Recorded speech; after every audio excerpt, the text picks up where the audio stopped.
Colleagues and students, welcome to this session on the Introduction to Research Ethics. Everybody at UNISA should have ethical clearance before they can conduct research and collect data. But what exactly does this thing, research ethics, mean? In today's session, we're going to look at what is research ethics and why does it matter? What are ethical principles and practices? And we are also looking at what are your responsibilities as an M&D student. So let's look at the integrity part of research ethics. This quote by Sir Paul Nurse, who is a Nobel laureate and a respected voice in the scientific community, captures a crucial point. Trust me, I'm a scientist is not a good enough answer. In today's world where misinformation spreads very quickly, public trust in science is sometimes fragile and research is under constant scrutiny. We cannot rely on titles or credentials alone to earn our credibility. Instead, our work must speak for itself through transparency, accuracy, and ethical conduct. Integrity in research means being open about your methods and data, acknowledging your limitations, and being honest even when the results are unexpected or disappointing. As emerging scholars, your credibility isn't just built on what you know, it is built on how you practice your craft and science.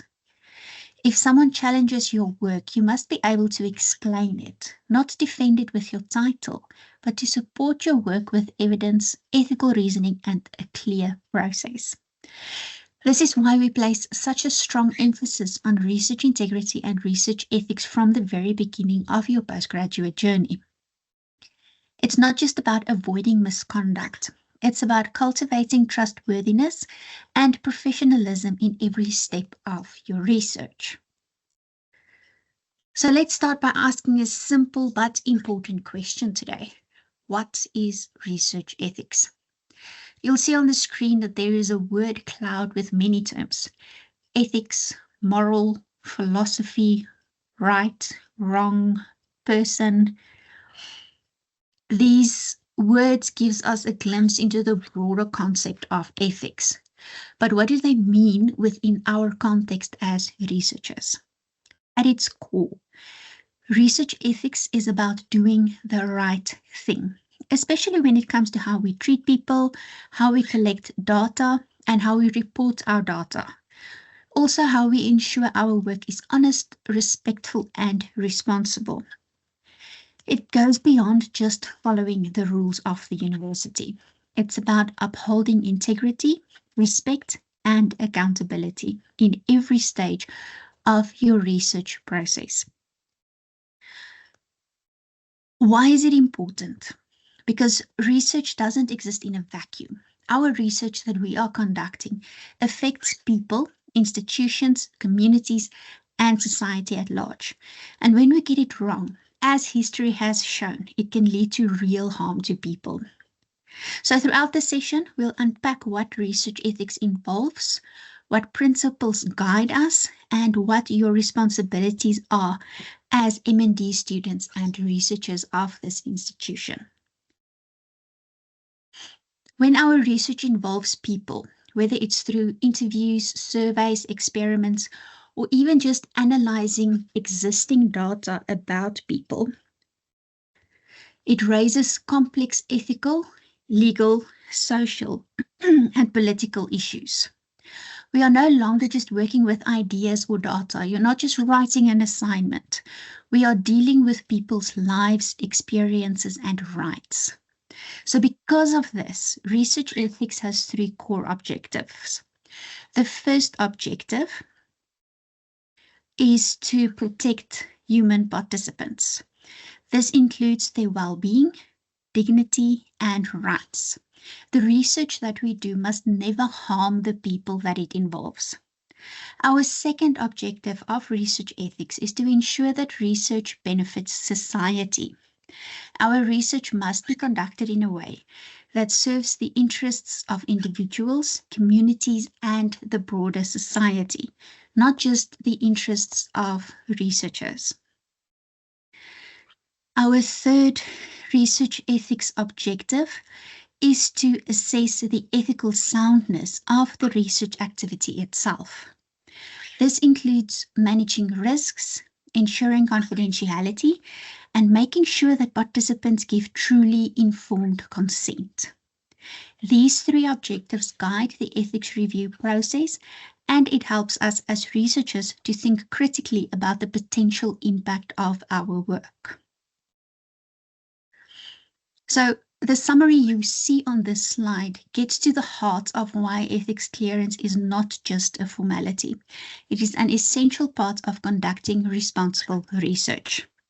First and foremost, the UNISA policy on research ethics requires that all research involving human participants or data must receive ethics clearance before any data collection begins. This applies to our M&D students just as much as to UNISA researchers and staff. Why is it so important? In the first place, it provides legal protection not just for you as the researcher, but also for your participants, your supervisors, and UNISA as an institution. The ethics clearance process supports academic scholarship and scientific credibility by ensuring that the research is conducted ethically and transparently. It is also part of risk mitigation. Every research project carries risk, whether they are physical, emotional, reputational, or data-related risks. Ethics clearance help us to plan for these risks so that we can avoid harm and respond appropriately. Think of it this way. Risks are not just a threat. It is also an opportunity to strengthen our research projects.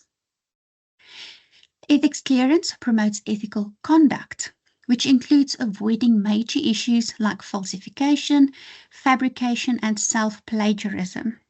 These forms of misconduct can damage reputations and careers.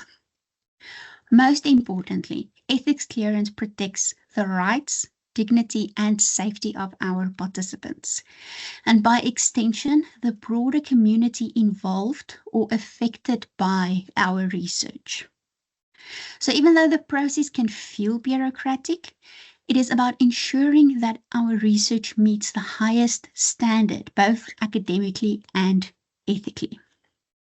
There are also several regulatory and practical reasons why ethics clearance is essential. First, it ensures that you are complying with the legal and regulatory environment. For example, the Protection of Personal Information Act in South Africa. This act governs how personal data must be collected, stored, and processed, something that is highly relevant in research that involves human participants. Without proper ethics planning, your study might cause unintended negative consequences. These can include emotional harm to participants, reputational damage to the university, or even the invalidation of your results.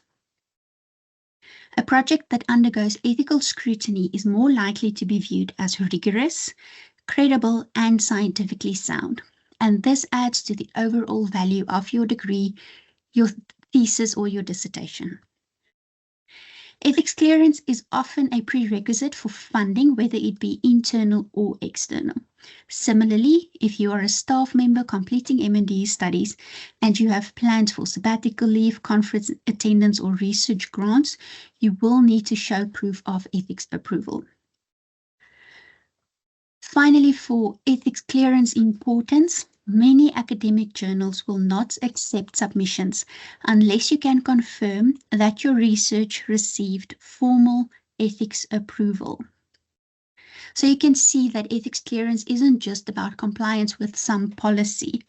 It directly supports the success and legitimacy of your academic journey. This quote by Federico Mayer Zaragoza, former Director General of UNESCO, reminds us that while knowledge in itself can be neutral or even inherently positive, its use is not always benign. He says that Knowledge is always positive, but its application may not be. Indeed, it may be perverse. As researchers, especially at postgraduate level, you are not just generating knowledge, but you are shaping how it will be applied, interpreted, and even misused. Let's look at some examples of how this can happen. Data on social behavior could be used to improve community well-being, or it could be used to manipulate public opinion. Scientific advances in technology could lead to innovation, or it could be applied in harmful ways if not ethically guided. Research in organizational behavior could support leadership and leadership decisions, or it could be used to unfairly influence or exploit employees. This is why ethics in research is not just about checking boxes.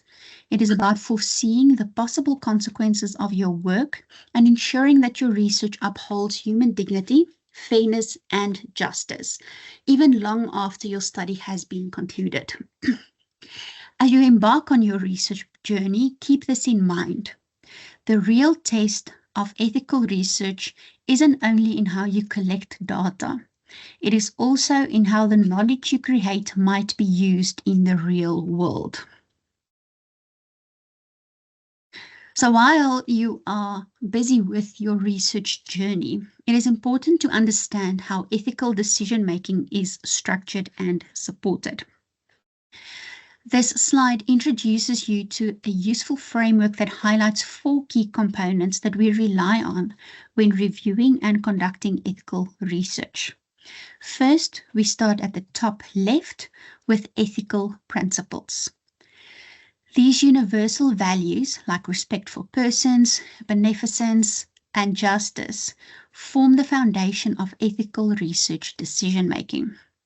These principles are embedded in global declarations and guidelines, such as the Declaration of Helsinki and the Belmont Report, and they guide our sense of what is right and fair in research.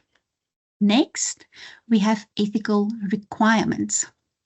These are the specific standards and review guidelines set by institutions and ethics committees.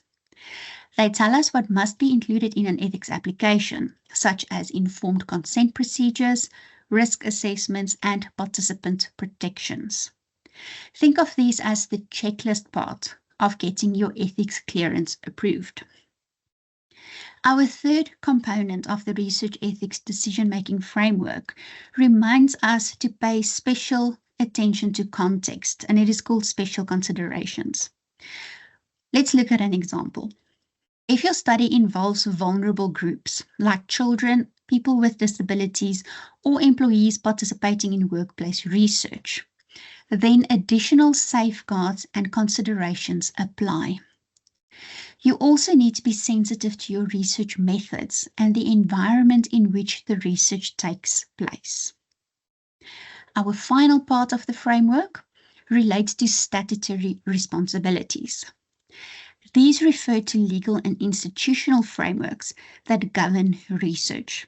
This includes national laws like the Protection of Personal Information Act, institutional policies, and regulations that dictate how data must be handled and how participants should be treated. It also includes the various policies at UNISA, such as our policy on research ethics. As researchers, we are responsible for knowing and applying these requirements, and together, these 4 components create a solid foundation for ethical research. So whether you are preparing your proposals or your research ethics applications, reflect on how your study aligns with each quadrant of this framework. This pyramid illustrates some of our foundational ethics principles that guide research involving human participants. Let's start at the base of the pyramid, because just like with any structure, strong ethics begin with a solid foundation. Autonomy means respecting participants' right to make informed decisions about their own involvement in research. We honor autonomy by providing full information and allowing participants to say yes or no freely without pressure or manipulation. Consent builds on autonomy. Informed consent is the process through which we explain the purpose, procedures, risks, and benefits of our research. Consent must be voluntary, informed, and documented. Always remember, participants should be allowed to withdraw at any time without any adverse consequences. In terms of non-maleficence, this principle means do no harm. Researchers must actively avoid causing physical, emotional, psychological, or reputational harm to participants or communities. Benevolence, also called beneficence, is the obligation to maximize benefits and contribute positively to participants or society through research. These principles work together to shape our ethical decision-making. When applying for ethics clearance or conducting your project, consider how each of these are being addressed, because that's how you ensure your research is not only valid, but ethical. As researchers, we are not just producing knowledge, we are also contributing to a community that values truth, fairness, and responsibility. This slide captures the essence of what we mean by responsible research conduct. At its core, research ethics is about a commitment to honesty, integrity, and respect, not only in how we collect and analyze data, but also in how we report our findings and interact with our participants. This means ensuring your data is accurate and not manipulated to fit a preferred outcome. It means crediting others properly when you use their work. Plagiarism, even if it is unintentional, is a serious breach of ethics. It means treating your participants with dignity, ensuring informed consent, protecting their privacy, and being transparent about your intentions. And finally, remembering that your research should make a positive and ethical contribution to knowledge. It's not just about getting a degree. It is about doing research that matters and that can be trusted. Responsible conduct of research is not a box-ticking exercise. It is a mindset and a professional standard that you carry with you throughout your academic and research career. So we've discussed the core principles of ethics, like autonomy, consent, and doing no harm. I want to zoom out a bit. Ethical research is not just about protecting participants or filling in a form. It is about how we as researchers conduct ourselves from start to finish. That is where the idea of responsible conduct of research comes in. These principles indicated on the slide are drawn from the SADC Research Ethics Guidelines from 2024, and it reminds us that research ethics is as much about character and professionalism as it is about process. Let's look at these principles in a little bit more detail. First, we have duty to society. Research is not done in isolation. It exists within society, and it should contribute to the common good. Whether your research is theoretical, applied, or exploratory, it should somehow aim to promote the well-being of others. Ask yourself, who benefits from my research? Am I addressing meaningful issues? Even a small mini dissertation project has the potential to influence practice, policy, or understanding. So think about the bigger impact that your research can have. In terms of integrity and honesty, this is the cornerstone of all credible research. Researchers must be truthful at every stage, when collecting data, analyzing it, and especially when writing up findings. That means no cutting corners, no misrepresenting results, no hiding inconvenient data, and definitely no plagiarism. Research misconduct like falsification or fabrication can ruin reputations and careers. And most importantly, it breaks the public's trust in our research. Integrity is also about transparency, being honest about your limitations, your funding sources, or even your mistakes. Accountability means taking ownership, not just for your own actions, but also for the ethical soundness of your project and any team member working with you. It also applies to the supervisor and the institution. Everyone involved in research has a role to play in creating a culture where ethical, responsible research is expected and supported. We can think of it this way.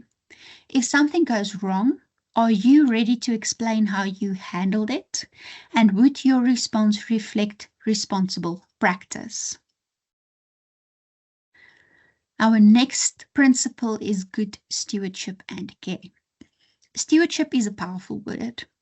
It means taking care, not just of your research data and participants, but also of the broader impact that your research might have. That includes respecting the local context, cultural norms, and even the environment in which you are working. If your research involves a community or a specific group, you need to ask, have I consulted with them? Do I understand their needs? Am I giving back to the community in some way?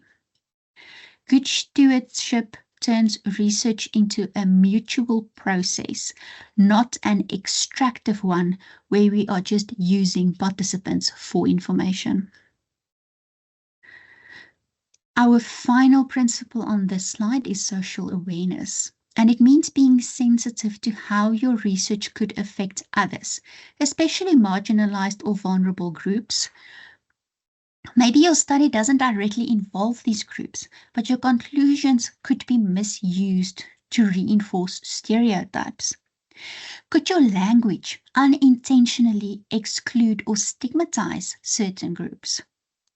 Responsible researchers think critically about both intended and unintended consequences and the steps that they take to minimize harm wherever possible.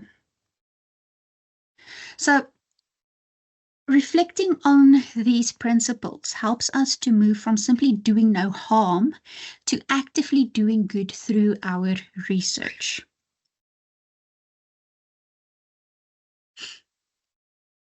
Why should you care about research ethics? Everything I've said now was interesting. We discussed principles in terms of responsible conduct of research and our research ethics principles, but why does this matter to you as a postgraduate student of UNISA? Ethics in research isn't just a set of rules. It is about reflecting who you are as a researcher and, more importantly, who you are as a human being. Let's explore why this matters. In the first place, what is the value that you bring to the world through your research? This question challenges you to think beyond your thesis or degree. How does your research create meaning, contribute to change, or support communities? Ethical research is about making a responsible and valuable contribution to society. We need to focus on the process and not just the outcome. It is easy to get caught up in results, especially when you are under pressure meeting deadlines from your supervisor. But ethics is about how you get there. Are you honest, respectful, transparent? The process defines your credibility more than the outcome ever will. How do you build your morality muscles? Just like going to the gym builds physical strength, making ethical decisions builds your moral character. Every time you face an ethical dilemma and you choose the right thing, especially when it's hard, you grow stronger as a researcher and a leader. Ethical research protects everyone involved. This includes the participants. Yes, we've said a lot about participants so far, but it also includes researchers, communities, institutions, and even future users of your research. Ethics help us to navigate risk, prevent harm, and build trust across all the people and structures that we engage with. So why should you care about research ethics? Because it is not just about ticking boxes. It is about who you are, what you stand for, and the kind of impact that you want your research to have. We often talk about ethics as a requirement, but it is also a key indicator of the quality of your work. Good science is grounded in good ethics. Ethical research is rigorous, transparent, and respectful. When you follow ethical principles, you build trust in your findings and in yourself as a scholar. Bad science often goes hand in hand with bad ethics. Think about studies where data was fabricated, participants who were misled, or consent wasn't obtained. Those aren't just unethical, they are examples of poor research practice. Ethics and quality are deeply connected. As Poth said in 2021, distinguishing the unique ethical issues for your research helps you design and conduct ethical research. This means that your research doesn't just need ethics, it needs your ethical thinking. Every project is different, and your responsibility is to pause, reflect, and identify what ethical challenges might arise in your specific context. And then you can design your study accordingly. Caring about research ethics isn't just about avoiding misconduct, it is about doing better science. So we've been focusing a lot about your responsibilities and your understanding and your role in terms of research ethics. But let's take a look at the responsibilities of UNISA and their role in upholding research ethics. As a higher education institution, UNISA has a dual role: to enable research and to protect everyone involved in the research process. This includes our participants, our researchers, the public, and the university itself. In the first place, UNISA supports researchers' academic freedom. That means your right to pursue research questions that are of interest. But this autonomy comes with the responsibility to do so ethically and with proper oversight. The university must ensure that there are clear policies, training, and resources in place to help researchers comply with ethical expectations. That includes access to research ethics committees, online ethics application systems, and guidance when needed. Promoting compliance with the policy on research ethics. UNISA expects all researchers, staff, and students alike to comply with the policy on research ethics, which aligns with national and international standards. The university's responsibility doesn't stop at giving approval. It has the right to monitor ongoing research to ensure that ethical standards are maintained, especially in long-term or sensitive projects. Any knowledge generated during approved research, specifically those supported by university resources, may be considered part of the institution's intellectual property. UNISA has a duty to protect this intellectual property just like it protects your rights as a researcher. Whether you are doing a short survey or a full dissertation, ethics clearance is mandatory for any research involving human or community data. This applies to both staff and students. For research that is conducted in a group or a classroom setting, for example, our module-based projects, there is a class-level ethics approval process, which means that these approvals still go through the proper ethics clearance channels. The university also maintains a formal register of all approved research projects. This ensures traceability and it helps track compliance with our ethics policies. Accountability only applies to approved research, and this point is key.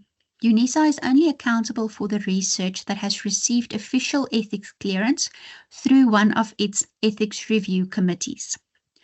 If you conduct research without approval, you can carry personal liability for any ethical breaches or harm that may be caused. So while it feels like the university is asking for a lot, these policies are in place to support good research, to protect your work, and to uphold the institution's reputation.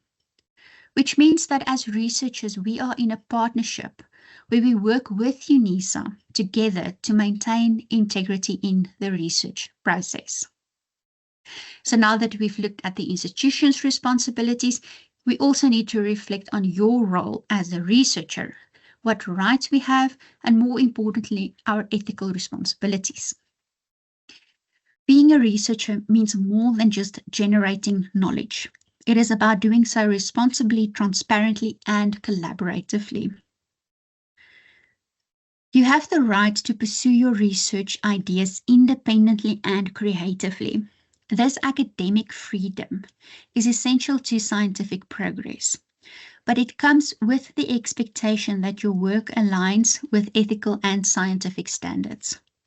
Freedom never means the absence of accountability. Integrity in our research is non-negotiable. You must be honest and responsible in collecting data, analyzing data, interpreting results, and reporting findings.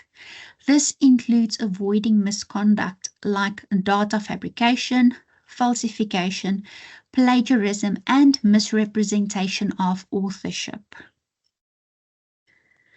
Our collaborations are central to research, whether it's with your supervisor, other co-authors, or other students. These relationships must be built on mutual respect, clear communication, and fair recognition of contributions. Disagreements are natural, but ethical conduct must always prevail. We have a responsibility to manage our data responsibly and carefully. This includes collecting data ethically, storing it securely, and sharing it responsibly when appropriate. The sharing of data should never compromise participant confidentiality or violate data protection laws like POPIA. You are expected to publish your findings accurately, transparently, and without duplication or manipulation. This includes being honest about limitations, acknowledging all the contributors, and citing your sources appropriately. Publication of your research is not just a reward. It is part of your ethical duty in research. If you are ever asked to review the work of others, or if your work is reviewed, you are entering a space of mutual trust. Reviewers must provide honest, constructive, and confidential feedback. Likewise, when receiving reviews, researchers should respond professionally and make necessary improvements. So, as you are taking your first steps into independent research, remember, being a good researcher isn't just about what you discover, it is about how you go about discovering it. And these responsibilities are what separate good research from ethical research. So, we've talked about the broad ethical guidelines that apply to all the research. But let's take a further look at our general ethics principles. And these are drawn from international framework and our UNISA policy on research ethics. Ethical research starts with purpose. Before you begin, ask, is my research necessary? Is it relevant to a real issue, discipline, or community need? Research should not be done for its own sake. It should serve a meaningful academic, societal, or developmental purpose. Research should aim to advance the public good, particularly in contexts like South Africa, where inequality and exclusion remains a real concern. Ethical research contributes to equity, empowers marginalized voices, and avoids reinforcing stereotypes or unjust systems. It is your responsibility to be well prepared and competent in the methods that you are using. This includes staying informed about ethical standards, following proper procedures, and being committed to conducting quality research from start to finish.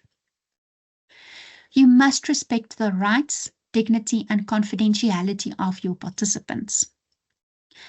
But this principle also includes the institution, whether it is UNISA or an external organization that you are engaging with.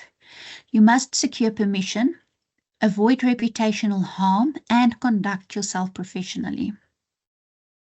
Participants must be fully informed about the purpose, risks, and benefits of your study, and there must be a voluntary agreement from their side to take part in the research. There should be no pressure, manipulation, or misleading information. And remember, participants can withdraw at any time for any reason without any negative comebacks. In a diverse society like South Africa, as in many other global contexts, it is essential to respect cultural beliefs, practices, and languages. That means being sensitive to how questions are asked, how participants are approached, and how findings are interpreted. Ethics isn't one size fits all. Researchers must demonstrate cultural humility and adaptability. Justice, fairness, and objectivity is a principle that ensures that all participants are treated equitably, that no group is unfairly burdened or excluded, and that findings are reported without bias. It also applies to who benefits from the research. Are you giving back to the community or only serving academic goals? You must be honest about your methods, your data, and your results. If something goes wrong, take responsibility and report it. Transparency builds trust with your supervisor, ethics committee, and ultimately your participants.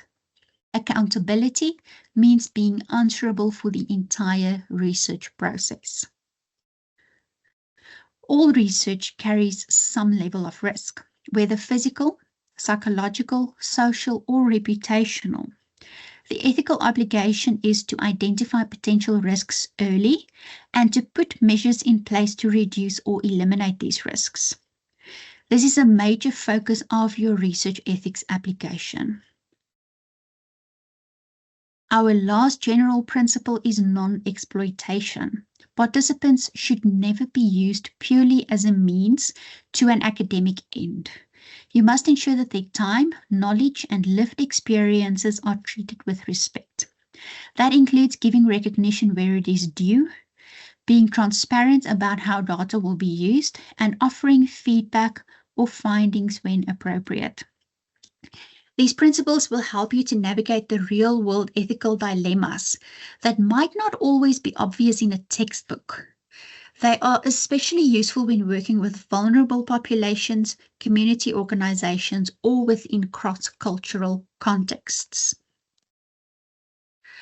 This quote from Alberta's Inspiring Education defines an ethical citizen as someone who builds relationships with humility, fairness, and open-mindedness, someone who demonstrates empathy and compassion, and who contributes to the world through collaboration and communication. That's really what ethical research is about. It's not just about following the rules. It is about fostering a mindset that values respect, honesty, and community responsibility. Whether you are collecting data from a community, working with your supervisors, or publishing your results, remember, research is a human endeavor, and ethical researchers are not only good scientists, but good citizens. When we talk about research ethics, we often focus on practical things like consent forms or participant protection, but it is important to remember that our research is governed by a much broader regulatory environment made up of laws, institutional policies, and global codes of conduct. This diagram shows how these different layers interact and create a framework of responsibility and accountability. In the first place, we have our national regulations and frameworks. In South Africa, your research must comply with national laws. These include the Protection of Personal Information Act, which regulates how you collect, store, and process personal data. Broader governance legislation also shapes how institutions must manage research responsibilities. Even if you are just doing a small research project, you are still expected to comply with the applicable laws. At UNISA, we have our own research ethics framework and institutional policies, which include our UNISA policy on research ethics, which outlines what ethical research should look like at our institution. We have our UNISA policy on academic integrity, which guides your conduct in terms of honesty, originality, and responsible authorship. These institutional policies are there to support you and also hold researchers accountable. Research ethics policies and codes, that are the third level highlighted there, sit at the center and reflect international best practices. Some of our key ones include the Singapore Statement on Research Integrity, which set out global norms for responsible research. We also have the ASAF Code of Conduct, developed by the Academy of Sciences of South Africa. And in fields like health sciences, there are additional frameworks for health-related research ethics. These codes are especially useful when working in cross-institutional or international contexts. Together, these layers form the ethical backbone of your project, and they ensure that your research is lawful, respectful, transparent, and meaningful, which is exactly what we want in ethical research. As a student researcher, it is important to know that you are not alone in ensuring that your research is ethical. UNISA has a robust governance structure in place to support and oversee ethical research practices. Let's briefly unpack what the structure looks like. At the top, we have the Senate Research, Innovation, Postgraduate Degrees and Commercialization Committee, and this is the body that provides high-level oversight of all research activities at the university. On the left, you can see UREC. This is the UNISA Research Ethics Review Committee. This is an institutional level committee that ensures UNISA research ethics practices align with national and international standards. It also manages UNISA's relationship with external regulatory bodies. The RIO, in red, the Research Integrity Office, is central to the structure. It supports the ethics committees and researchers and ensures that policies are followed. It handles queries or concerns relating to research ethics and misconduct. If you are ever unsure about a policy or you need help with an ethical dilemma, this is where we are at, and this office is a key point of contact. On the right, you can see the RPC, and this is the Research Permissions Committee. Any research involving UNISA staff, students, alumni, or UNISA data has to be approved by the Research Permissions Committee. Anybody who wants to conduct research with UNISA staff and students cannot just walk into the institution and start their research. They have to follow the proper procedures through the proper committee. At the bottom of our governance structure, you can see all of the colleges. Hopefully, you can recognize the college where you are registered. These are the college level units where most of your research activity will happen. Each has its own ethics review processes guided by this central structure. You will apply for ethics clearance in your department or college once your research proposal has been approved. Finally, for the governance structure, I would like to highlight the quote from the National Department of Health Ethics Guidelines. Protecting the interests, rights and welfare of research participants who volunteer to take part in scientifically sound research. And this reflects the heart of our ethics system, protecting people and ensuring that the research we produce is both scientific and ethical. Here are some of the policies that I refer to through this presentation. And you can see at the top, we've got the UNISA policy on research ethics and the UNISA policy on academic integrity. We also make reference to M&D procedures. You should be able to access these on My UNISA. The other policies indicated on this slide are applicable to your supervisor and the Research Ethics Review Committee, and we refer to these when making risk assessments and ethics decisions. We want to encourage all of you to take full advantage of the Research Integrity course that is offered in collaboration between the Research Integrity Office and EpiGM. The course is made up of 8 modules, covering essential areas of the research process. In the first place, good research conduct.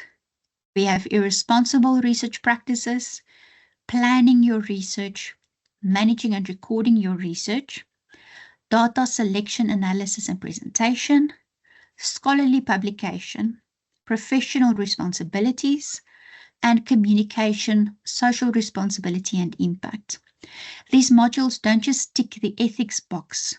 They are designed to strengthen your academic professionalism, enhancing your global research literacy, and deepening your ethical reasoning skills. This course is internationally recognized and adds real value to your academic credentials. It also serves as evidence of ethics training for your research ethics clearance application. It is interactive and online, so you can complete it at your own pace. And it offers insights into global best practices, helping you to grow as a responsible researcher. All of our ethics applications processes at UNISA are fully online. Applications are submitted and reviewed on the online research ethics management system. We present weekly sessions on using the OREMS system, and queries can be directed to reapplications@unisa.ac.za. In the resource pack that you will receive at the end of this presentation, you will find the information for our EpiGM Research Integrity course, as well as our online ethics application system and processes. So, a final word. As you progress on your postgraduate journey, remember that research is not just about producing knowledge. It is about doing so responsibly, ethically, and with integrity. The principles and frameworks that we've covered in this session are here to guide and support you, not to limit your creativity, but to ensure that your work respects participants, upholds academic standards, and contributes meaningfully to society. At UNISA, we are committed to nurturing a culture of ethical scholarship, and that starts with you. So take the time to reflect on your research choices. Ask questions when you are unsure, and make sure that you make use of the resources and support systems that we have available at UNISA. Thank you for investing the time to understand the ethical foundations of your research. Your dedication to doing the right thing, not just the easy thing, is what will set you apart as a scholar. Thank you, Dr.